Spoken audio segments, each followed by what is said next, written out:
Hello and welcome to my titration tutorial. Today I will be covering the procedure required for preparing a primary standard solution of sodium carbonate and will demonstrate how to use this solution in a titration to standardize a hydrochloric acid solution. Preparing a primary standard solution of sodium carbonate. It is important to note that the solid sodium carbonate used to prepare the primary standard solution must be anhydrous, in other words, containing no water. This is because hydrated sodium carbonate undergoes efflorescence, the loss of water upon exposure to air.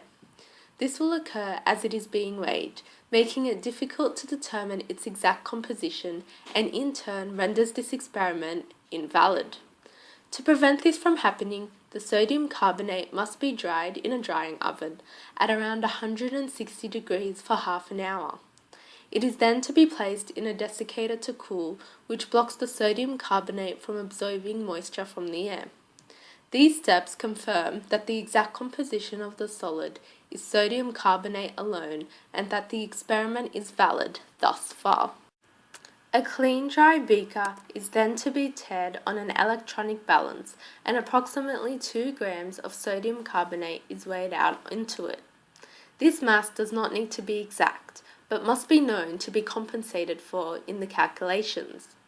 Once the solid itself has been prepared with its mass recorded, it must be dissolved completely to ensure the solution is of uniform composition, increasing accuracy.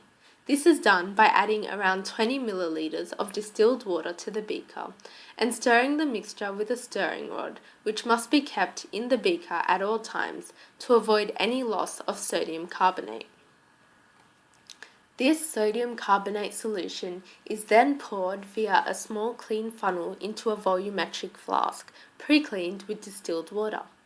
To ensure all the solution has reached the volumetric flask, a wash bottle is used to rinse around the beaker and any seen solid into the funnel.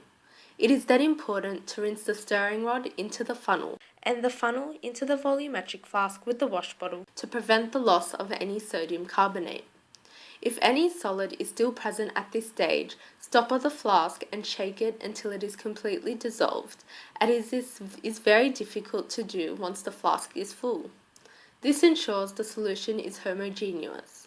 At this point, the volumetric flask is ready to be filled with the distilled water until about a centimeter under the graduation mark, whereby the funnel is taken out. A dropper is used to fill the rest of the volumetric flask until the bottom of the meniscus lies on the graduation mark when read at eye level to avoid a parallax error. It is important to remove the funnel prior to filling the volumetric flask, as the process of removing it may cause water to drip and exceed the graduation mark. The flask is then to be stoppered and shaken well to ensure that the sodium carbonate solution is of uniform composition. The preparation of the primary standard solution of sodium carbonate is now complete. How to use the sodium carbonate solution to standardize a hydrochloric acid solution. The next step is to prepare the burette.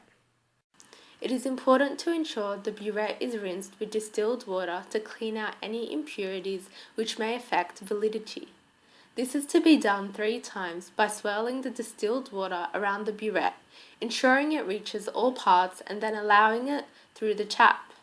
The burette is then to be rinsed with the hydrochloric acid 3 times in the same manner to avoid dilution of the acid with the water. The burette is then to be clamped to the retort stand, as shown in this image, and filled with hydrochloric acid to the 0 mark via a small funnel.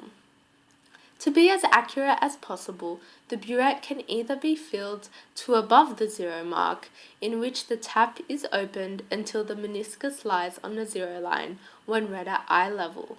However, it can also be filled to a little below the 0 line and filled up using a dropper until again the meniscus lies on the 0 line when read at eye level. The burette is now prepared, so now it is time to prepare the pipette.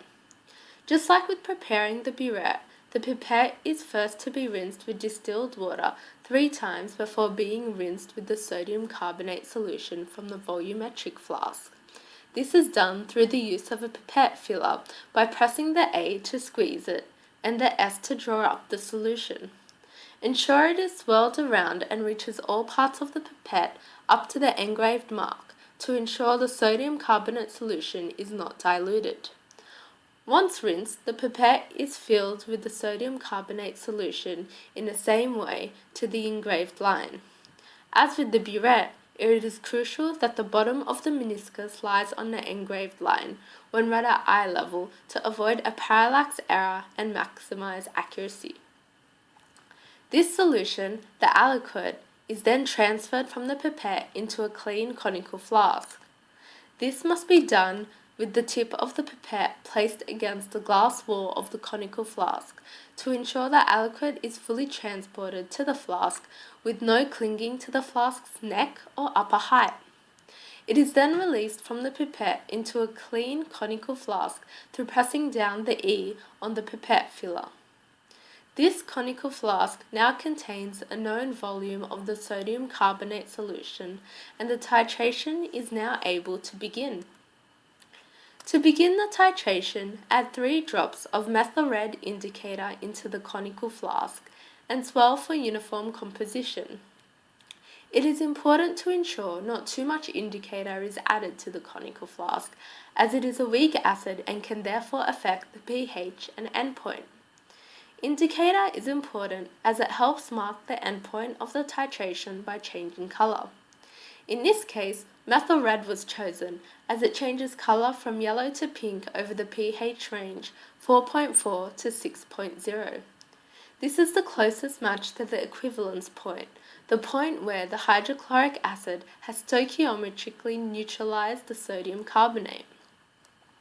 Place the conical flask under the burette, but on top of the white tile so that the apparatus is as shown by this picture. The white tile aids determining the colour change of the endpoint and hence increases accuracy. The next step is to start titrating the hydrochloric acid in the burette against the sodium carbonate solution in the conical flask. This is done by opening the tap with one hand to slowly release the hydrochloric acid while swirling the conical flask with the other hand to ensure the reagents are thoroughly mixed to determine the endpoint. This continues to the point where the solution in the conical flask changes colour from yellow to pink, the endpoint. It is very important to read the volume of the burette at eye level from the bottom of the meniscus to avoid parallax error. This volume, the trite, is the amount of hydrochloric acid needed to neutralize the sodium carbonate solution, and therefore it is crucial to accurately record this volume for the calculations to be as accurate as possible.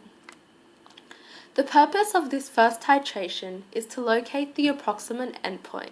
So in following titrations, when a couple of mils away from the endpoint, the tap can be nearly closed, only allowing the titrant to drop slowly.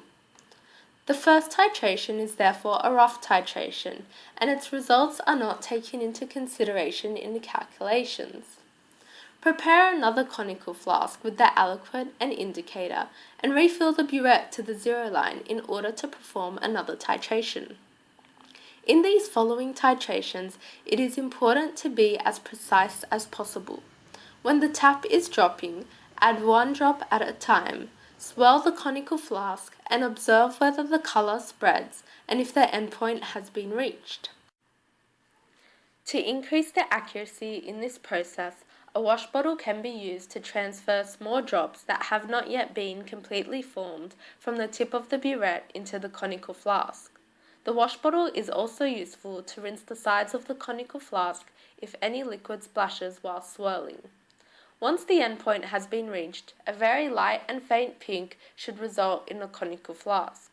Just as with the rough titration, record the volume on the burette, prepare another conical flask with the aliquot, and refill the burette to perform at least 4 trials to increase the reliability of the titration. Ensure to record the volumes of hydrochloric acid from the burette of all these trials that resulted in the endpoint to be used in the calculations to determine the concentration of the hydrochloric acid solution. That's all for today, and thank you for watching my titration tutorial.